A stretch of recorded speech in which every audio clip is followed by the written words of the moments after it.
Assalamualaikum warahmatullahi wabarakatuh. Kami dari kelompok 6 PADH akan memberikan penjelasan mengenai penugasan, aspek dan dampak lingkungan dari produksi bata merah.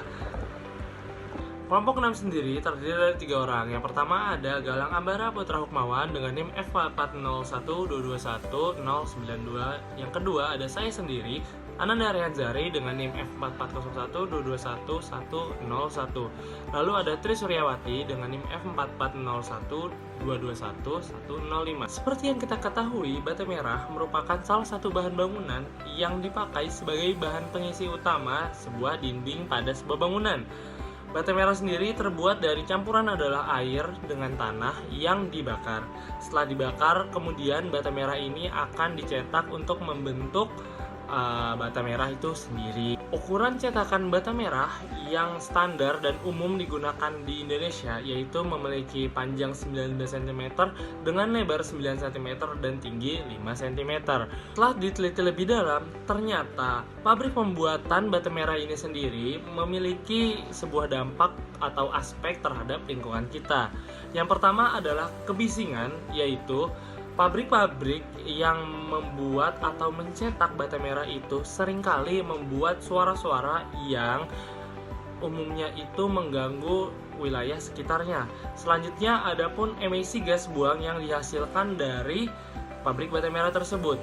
Hasil dari pembakaran bata merah seperti yang tadi sudah dijelaskan tentu akan memberikan dampak kepada lingkungan itu sendiri. Berdasarkan dampak yang diberikan kepada lingkungan oleh pabrik pembuatan bata merah, salah satunya adalah kebisingan. Kebisingan bisa diukur dengan tingkat kebisingan, yaitu menggunakan parameter desibel. Dilakukan pengukuran pada 2 periode waktu, yaitu pada siang hari dan pada malam hari. Pada siang hari dilakukan pengukuran selama 4 kali, yaitu pada pukul 8.13, pada pukul 10.30, pada pukul 14.00, dan pada pukul 17.15. Pada pukul 8.13 didapati tingkat desibel yaitu 92 desibel. Pada pukul 10.30 didapati tingkat kebisingan di angka 93 desibel, dan pada pukul 14.00 didapati tingkat kebisingan di angka 93 desibel. Lalu selanjutnya pada pukul 17.15 didapati tingkat kebisingan pada angka 44 desibel. Selanjutnya, pada periode malam hari didapati pengukuran pada pukul 22 atau pukul 10 malam, lalu pukul 3 pagi dan pukul 5 pagi. Pada pukul 22.00 didapati tingkat kebisingan pabrik di angka 40 desibel, pada pukul 3 pagi di angka 40 desibel, dan pada pukul 5.50 pagi di angka 50 desibel. Dengan rata-rata tingkat kebisingan yang dihasilkan oleh pabrik ini dari periode siang dan malam hari di angka 88 desibel. Pada tabel berikut menyajikan data emisi gas buang dari produksi batu bata merah standar.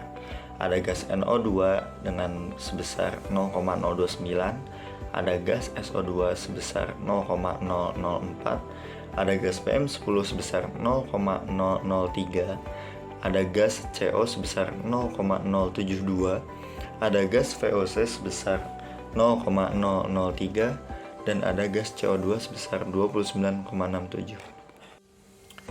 Adapun dampak yang ditimbulkan terhadap lingkungan dari produksi pembuatan batu bata merah, yakni berupa kebisingan serta terganggunya kesehatan manusia dan lingkungan.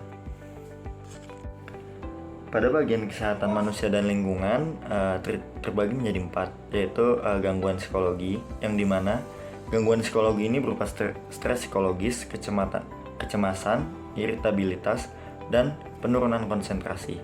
Lalu ada gangguan komunikasi, yang dimana sulit terjadinya komunikasi antar individu. Yang ketiga ada gangguan kesehatan, di mana di dalamnya ini berupa stres, gangguan tidur, gangguan pendengaran, peningkatan risiko penyakit jantung, dan juga tekanan darah tinggi. Untuk yang keempat ada pada masalah lingkungan, yang dimana mengganggu kehidupan satwa liar dan mengganggu ekosistem alam.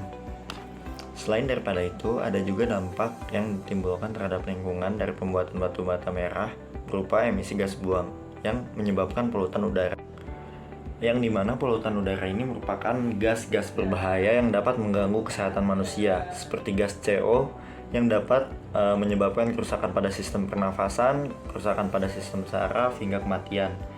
Lalu gas SO2 menyebabkan pencemaran udara, hujan asam, kerusakan material, kerusakan ekosistem, dan perubahan iklim. Gas NOx menyebabkan pencemaran udara, penyakit pernafasan, kesehatan jantung, dan ozon troposferik.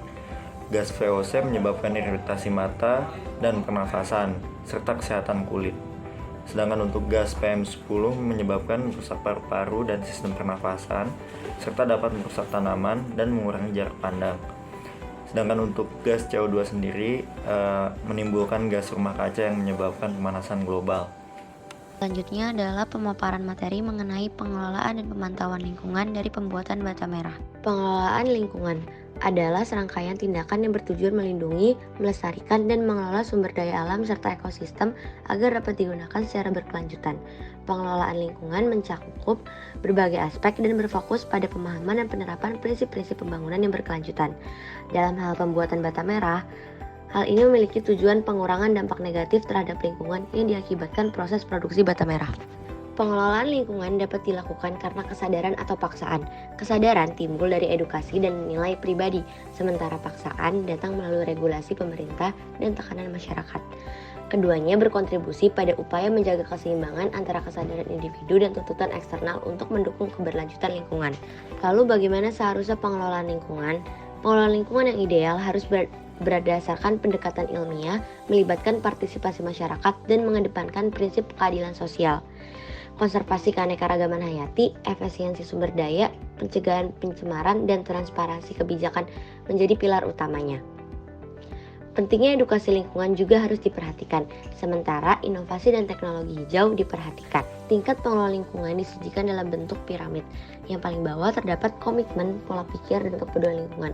Lalu ada manajemen peduli lingkungan, lalu teknologi ramah lingkungan 3R, dan yang paling atas yaitu ekoefisiensi. Dasar pemahaman pengelolaan lingkungan yaitu ada komitmen, pola pikir, dan kepedulian terhadap lingkungan menjadi dasar utama dalam pengelolaan lingkungan. Komitmen mencerminkan tekad untuk bertindak secara konsisten, pola pikir berkelanjutan yang mendorong tindakan jangka panjang, sementara kepedulian menciptakan motivasi untuk melindungi ekosistem. Bersama-sama, ketiga elemen ini membentuk fondasi yang kuat untuk merancang kebijakan dan membentuk budaya mendukung upaya pengelolaan lingkungan yang berkelanjutan. Pengelolaan lingkungan dalam pembuatan bata merah dapat dilakukan dengan analisis beberapa hal, seperti optimalisasi penggunaan energi. Yang kedua ada efisiensi tenaga pekerjaan. Bukan hanya dampak lingkungan, pekerjaan yang mengerjakan produksi ini pun perlu diperhatikan. Dapat dilihat pada tabel untuk efisiensi tenaga pekerjaan. Lalu terdapat juga efisiensi pengiriman, pemantauan lingkungan. Pemantauan lingkungan dalam proses pembuatan bata merah sangat penting untuk memastikan bahwa kegiatan industri tersebut berlangsung secara berkelanjutan dan tidak merugikan lingkungan sekitar. Pemantauan lingkungan ini bertujuan untuk menjamin kegiatan produksi pabrik serta sebagai pengawas apakah prosedur yang dilakukan pabrik sudah memenuhi syarat yang berlaku. Yang kedua, sebagai pengatur atau manajemen kegiatan pabrik yang tentunya memiliki dampak pada lingkungan. Lalu terdapat juga manfaat dari pemantauan lingkungan ini. Yang pertama, pelaksanaan pengelolaan lingkungan pabrik menjadi terjamin. Yang kedua, sebagai jaminan untuk melindungi pabrik dari tuntutan mengenai pencemaran lingkungan. Tentunya adanya LCA yang menjamin pemantauan, meliputi yang pertama, pemantauan pemakaian bahan baku. Pembuatan bata merah tentu membutuhkan beberapa bahan baku seperti tanah liat, sekam padi untuk membakar, dan air. Pemakaian bahan baku ini membutuhkan pemantauan agar digunakan dan didapatkan sesuai prosedur. Yang kedua ada pemantauan pengelolaan limbah, dan yang ketiga ada pemantauan pemakaian energi. Ternyata pemantauan yang dilakukan itu tidak hanya dilakukan oleh pelaku usaha saja, diperlukan juga pihak-pihak lain yang turut membantu proses pemantauan. Pihak yang dimaksud oleh kami itu adalah yang pertama masyarakat sekitar pabrik, yang kedua pihak berwajib. Materi terakhir yaitu mengenai perangkat manajemen lingkungan dari bata merah. Tapi kalian tahu nggak sih apa itu perangkat manajemen lingkungan? Perangkat manajemen lingkungan merupakan kerangka kerja yang membantu organisasi mengidentifikasi, memantau, mengukur, dan memperbaiki dampak lingkungan dari aktivitas mereka. Salah satu contoh sistem manajemen energi atau yang biasa disebut dengan EMS yang umum digunakan adalah ISO 14001. Terdapat beberapa perangkat manajemen lingkungan dari Bata Merah. Yang pertama, manajemen limbah. Limbah dari hasil produksi berupa limbah padat beserta cair. Pengelolaan limbah yang tepat dapat menjaga kondisi lingkungan. Yang kedua, penggunaan sumber daya yang efisien. Saat merencanakan pembuatan dari bata merah, hendaknya dihitung terlebih dahulu keperluan dari bahan yang diperlukan. Hal ini dilakukan agar tidak ada bahan yang berlebih atau terbuang menjadi limbah. Yang ketiga atau terakhir, yaitu teknologi hijau. Penggunaan teknologi hijau atau ramah lingkungan dalam industri konstruksi bata merah bisa mencangkup penggunaan bahan ramah lingkungan, teknologi konstruksi yang inovatif, atau praktik berkelanjutan lainnya. Lalu apa sih ISO 14001? ISO 14001 adalah standar internasional yang menetapkan pendekatan terstruktur untuk perlindungan lingkungan.